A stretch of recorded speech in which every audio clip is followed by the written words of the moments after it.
Flight in birds, a guide to how birds are able to fly and an explanation of birds' adaptations to flight. For a bird to fly, it must overcome the force of gravity that draws it to the earth. In order to do this, it must produce a force of lift in the opposite direction to that of gravity, and that exceeds the force of gravity. This force of lift must be complemented by an additional force of directional thrust to propel the bird forward. Some birds can produce a backwards directional thrust so that they can fly backwards. The hummingbirds are the only birds that can fly backwards in this fashion.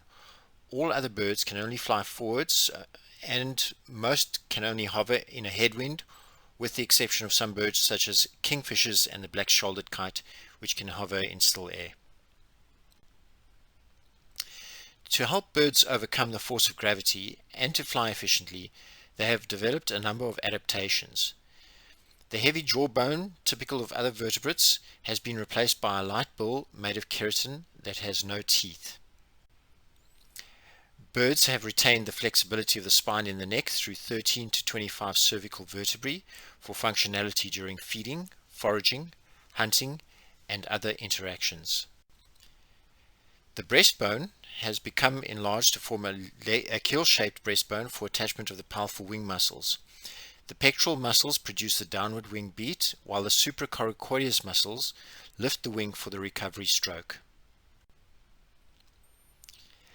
Legs have become adapted to be lighter, with most of the leg muscles retained within the body of the bird. The bones of the skull and body have become hollower and flatter to increase their strength, but also to make them lighter. The tail has become much reduced, and the spine in the trunk has become rigid to support the body frame during flight.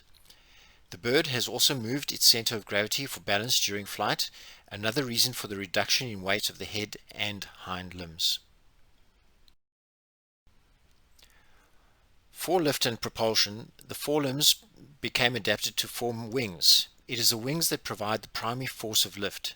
The tail, which has become much reduced, has feathered extensions that help to provide additional lift and also help with braking and turning.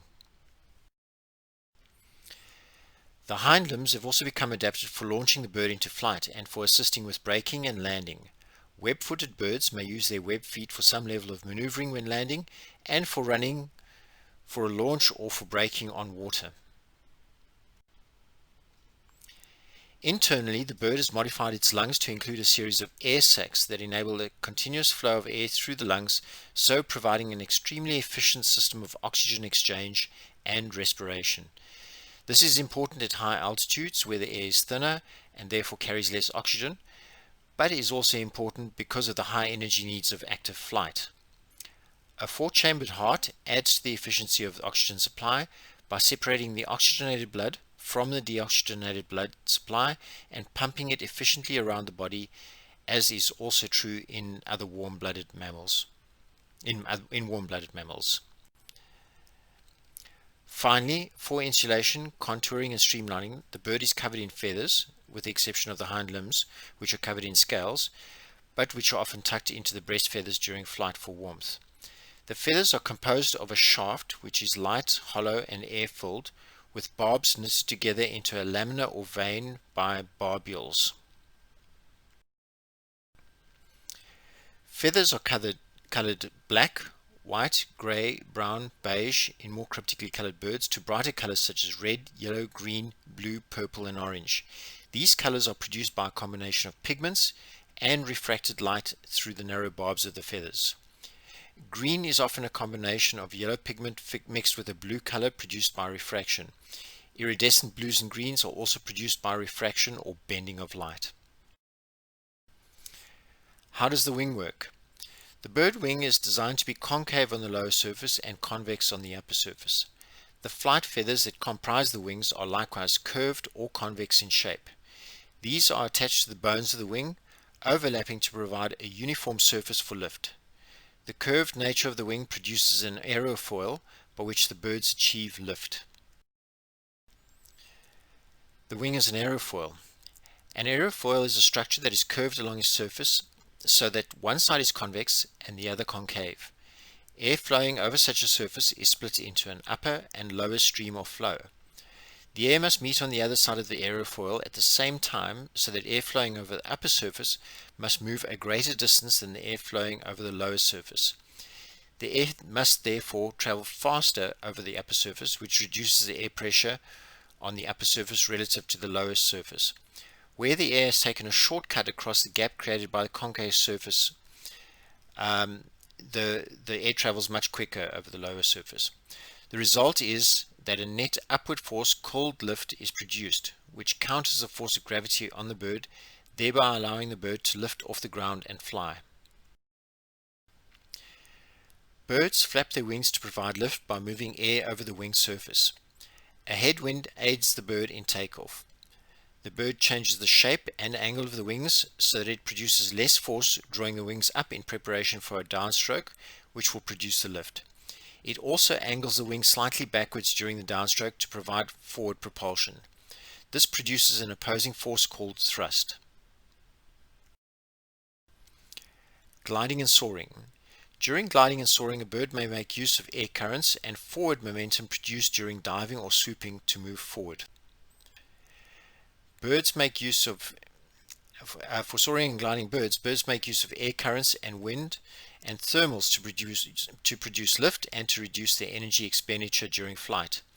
A soaring vulture can fly for hours with barely a flap of the wings. Likewise, a gliding albatross can conserve much energy by repeatedly diving towards the waves to gain momentum before swooping up and arcing in the sky to repeat the maneuver, thereby using very little energy to remain airborne. Strong muscles and tendons in the breast allow the bird to keep its wings open for extended periods. Birds that soar are making use of hot updrafts of air called thermals for lift. They are essentially taking a lift or elevator upwards by engaging with the strong upward force of a thermal, in the same way that kites rise from the ground as a person flies one. This is called thermaling. Thermaling and spiraling. Orographic winds produced by mountains are often used for this purpose. During the early morning, as the sun reaches the upper peaks of the mountains, it begins to heat the upper peaks and slopes of the mountains.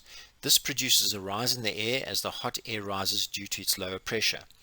This draws wind up the slopes of the mountains or cliffs, thereby producing lift for soaring birds. While orographic winds may rise relatively uniformly up a mountain slope, thermals are actually columns of rising air that are relatively narrow in gauge because they are produced by uneven heating of the land surface. This means that the bird must remain within the thermal to benefit from its lift. For this reason, soaring birds must spiral or rotate to ensure that they stay within the rising column of hot air that is the thermal.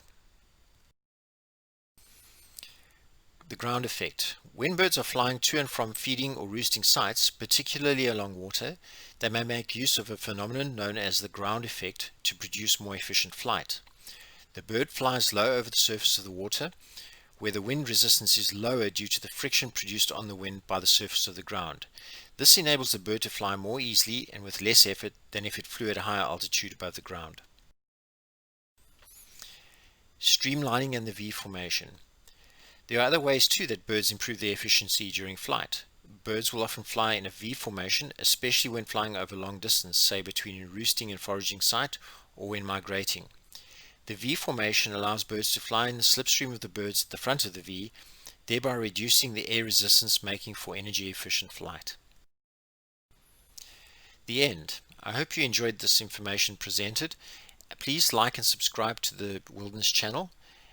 Don't forget to like.